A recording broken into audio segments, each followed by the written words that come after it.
Welcome to మహా sports. Bharat తో స్వదేశంలో జరిగే బోర్డర్ గవాస్కర్ సిరీస్ కు ఆసీస్ కీలక ఆల్రౌండర్ కామరూన్ గ్రీన్ అందుబాటులో ఉండేది సందేహమే.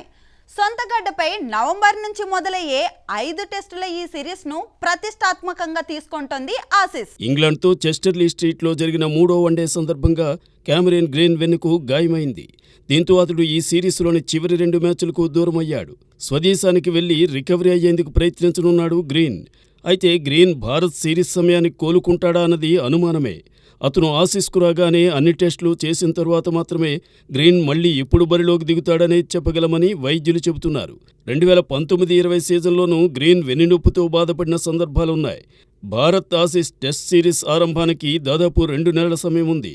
తొలి టెస్ట్ పెర్త్లో నవంబర్ 22న మొదలవుతుంది. ఐపీఎల్ స్టార్ మాజీ విండీస్ ఆల్రౌండర్ డ్వేనే బ్రావో క్రికెట్ కి వీడ్కోలు పలికాడు. గతంలో అంతర్జాతీయ క్రికెట్ రిటైర్మెంట్ ప్రకటించిన బ్రావో ఇప్పుడు పూర్తిగా ఆటకు స్వస్తి పలికాడు.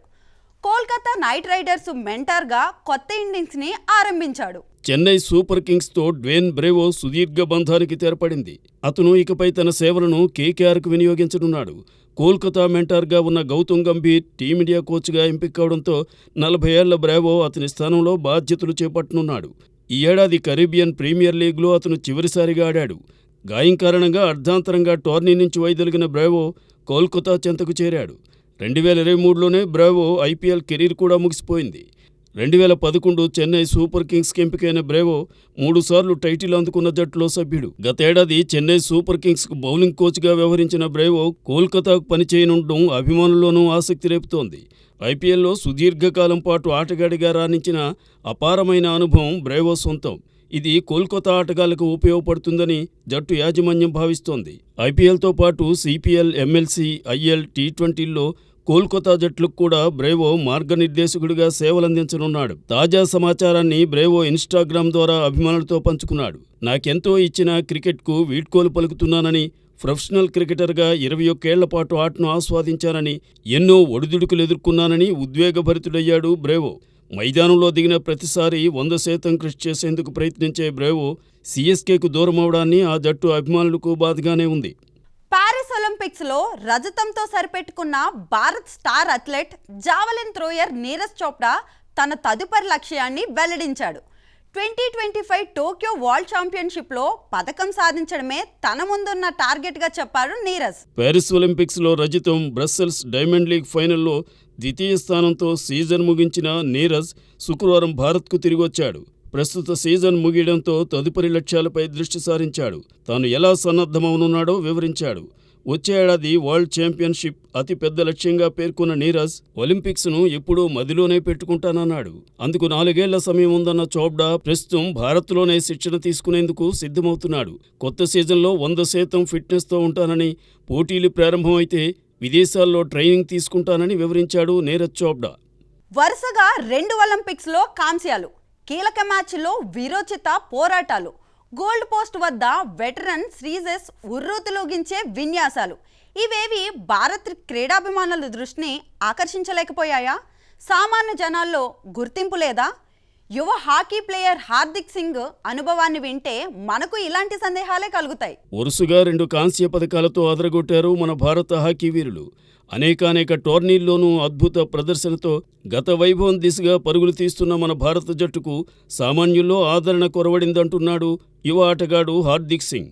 ప్యారిస్ ఒలింపిక్స్లో పథకం గెలిచి స్వదేశానికి ఎంతో సంబరంతో వచ్చిన మన హాకీ ఆటగాళ్లకు ఎయిర్పోర్ట్లోనే షాక్ తగిలింది. ఎదురేగి స్వాగతాలు పలుకుతారని, ఆటోగ్రాఫ్ల కోసం చుట్టుముడతారని భావించిన హార్దిక్ సింగ్ తదితర ప్లేయర్లకు చేదు అనుభవం ఎదురైంది. అక్కడ జనమంతా గుమికూడింది మీడియా ఇన్ఫ్లుయెన్సర్ డాలీ చాయ్వాలా చుట్టూ. అక్కడి దృశ్యాన్ని చూసిన మన హాకీ వీరులు హతాశులయ్యారు. హాకీ ఆటగాళ్లలో కెప్టెన్ హర్మన్ప్రీత్ సింగ్, స్టార్ ఆటగాడు మందీప్ సింగ్ సహా మేటి ఆటగాళ్లు 5గురున్నా జనంలో ఎవరూ వీరిని గుర్తుపట్టలేకపోయారు. తమను పట్టించుకోకుండా డాలీ చాయ్వాలాతో సెల్ఫీలు దిగేందుకు పోటీ పడుతున్న జనాన్ని చూసి తామంతా ఒకరి మొహాలు ఒకరం చూసుకున్నామని హార్దిక్ సింగ్ ఆవేదన వ్యక్తం చేశాడు. Macau open world tour super 300 badminton టోర్నీలో భారత మహిళల జోడీ గాయత్రి గోపీచంద్, ట్రెసా జూలీ సెమీఫైనల్స్కు దూసుకెళ్లారు.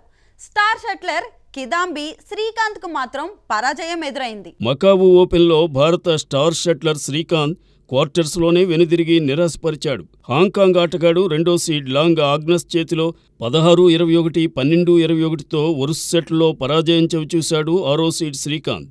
శుక్రవారమే జరిగిన మహిళల డబుల్స్ క్వార్టర్ ఫైనల్స్లో మూడో సీడ్ గాయత్రి టెస్రా జోడీ 21-12, 21-17తో చైనీస్ తైపీ జోడీ ఇన్హ్యూ లిన్ యున్లపై విజయం సాధించింది. 39 నిమిషాల్లోనే మ్యాచ్ను ముగించిన భారత జోడీ 2-0తో ప్రత్యర్థి జోడీపై రికార్డును మెరుగుపరుచుకుంది. తొలి గేమ్లో భారత్ జోడీ సునాయాసంగానే గెలిచింది. రెండో గేమ్లో మాత్రం ప్రత్యర్థి జోడీ నుంచి కాస్త ప్రతిఘటన ఎదురైంది. ఒక దశలో 10-13తో భారత్ జోడీ వెనుకంజలో ఉంది. కానీ తొలి గేమ్ స్ఫూర్తితో చెలరేగి గాయత్రి టెస్రా జోడీ పుంజుకుని వరుసగా 4 పాయింట్లు నెగ్గి 14-13తో ఆధిక్యంలోకి వెళ్ళింది. ఆ తరువాత చక్కని సమన్వయంతో ఆడి మ్యాచ్ను సొంతం చేసుకుంది. సెమీస్లో భారత్ జోడీ చైనీస్ తైపీకే చెందిన పీషాన్ హుంగ్జూ జోడీతో తలపడనుంది. కొత్త సీజన్ను ధాటిగా ఆరంభించాలనే సంకల్పంతో భారతీయ షట్లర్ పివి సింధు కఠినమైన ప్రాక్టీస్కు సిద్ధమవుతోంది. అక్టోబర్లో ఫిన్లాండ్లో జరిగే ఆర్కిటిక్ ఓపెన్, ఒడిస్లో జరిగే డెన్మార్క్ ఓపెన్కు వ్యూహాలు రచిస్తోంది. ఇటీవల అనూప్ శ్రీధర్ను కోచ్గా నియమించుకున్న సింధు సౌత్ కొరియా దిగ్గజం లీ హ్యూన్ ఇల్ను కౌన్సిలింగ్ కోచ్గా ఏర్పాటు చేసుకుంది. ప్యారిస్ ఒలింపిక్స్లో ప్రీ క్వార్టర్స్లోనే వెనుదిరిగిన సింధు మళ్లీ ఫామ్ దొరకబుచ్చుకునేందుకు కఠోర పరిశ్రమకు సిద్ధమైంది. తన కోచింగ్ బృందంలో కీలక మార్పులు చేసుకుంది. ప్రీమియర్ బ్యాడ్మింటన్ లీగ్లో నాటి తన టీమ్మేట్ మాజీ వరల్డ్ నెంబర్ 1 లీ హ్యూన్ ఇల్ను తీసుకువచ్చింది. హ్యూన్ 2006 వరల్డ్ ఛాంపియన్షిప్లో బ్రాంజ్ మెడలిస్ట్, ఆసియన్ గేమ్స్లో 2 స్వర్ణాలు సాధించిన జట్టులో సభ్యుడు. ఇటీవలే సింధు మాజీ భారత షట్లర్ అనూప్ శ్రీధర్ను కోచ్గా నియమించుకుంది. అతనితో కలిసి హ్యూన్ యూరోపియన్ సర్క్యూట్లో మళ్లీ సింధు ఫామ్లోకి వచ్చేలా కృషి చేయనున్నారు. అనూప్, హ్యూన్ తనతో జాయిన్ అవడంపై సింధు హ్యాపీగా ఉంది. కీలక తరుణంలో వీరిద్దరూ నా టీంలో భాగస్వాములవడం సంతోషంగా ఉంది. భారత బ్యాడ్మింటన్ గురించి అనూప్కు బాగా తెలుసు. అతని వ్యూహాలు, విధానాలు బాగుంటాయి. కోచింగ్ స్టాఫ్లో అతనే కీలకం. లీ హ్యూన్ సన్నద్ధత, అపార అనుభవం నాకెంతగానో ఉపయోగపడతాయంటూ హర్షం వ్యక్తం చేసింది. లీ హ్యూన్ సైతం సింధుకు శిక్షణ ఇవ్వడాన్ని స్వాగతించాడు. రాబోయే టోర్నమెంట్లలో సింధు మెరుగైన ప్రదర్శనిచ్చేలా కృషి చేస్తానని ఉద్వేగంగా చెప్పాడు. సింధు కొత్త సీజన్ ఆర్కిటిక్ ఓపెన్తో మొదలవుతుంది. అక్టోబర్ 8 నుంచి 13 వరకు జరిగే ఈ టోర్నీ ప్రైజ్ మనీ సుమారు 3.5 కోట్ల రూపాయలు. తరువాత అక్టోబర్ 15 నుంచి 20 వరకు జరిగే డెన్మార్క్ ఓపెన్కు ప్రైజ్ మనీ 7 కోట్ల రూపాయలకు పైనే. సింధు చివరిసారిగా గెలిచింది 2022 సింగపూర్ ఓపెన్, కామన్వెల్త్ గేమ్స్లో. 2 సార్లు ఒలింపిక్స్ పతకం సాధించిన సింధు 2023లో మాడ్రిడ్ స్పెయిన్ మాస్టర్లో రన్నరప్గా నిలిచింది. 2024 మలేషియా మాస్టర్స్ సూపర్ 500 సిరీస్లోనూ రన్నరప్ స్థానంతోనే సరిపెట్టుకుంది. అందుకే ఈసారి యూరోపియన్ సర్క్యూట్లో విజయమే లక్ష్యంగా సింధు తన కోచింగ్ బృందంతో అనూప్, లీ హ్యూన్ను చేర్చుకుంది. All the best Sindhu. ఇది ఇవాల్టి మహా స్పోర్ట్స్.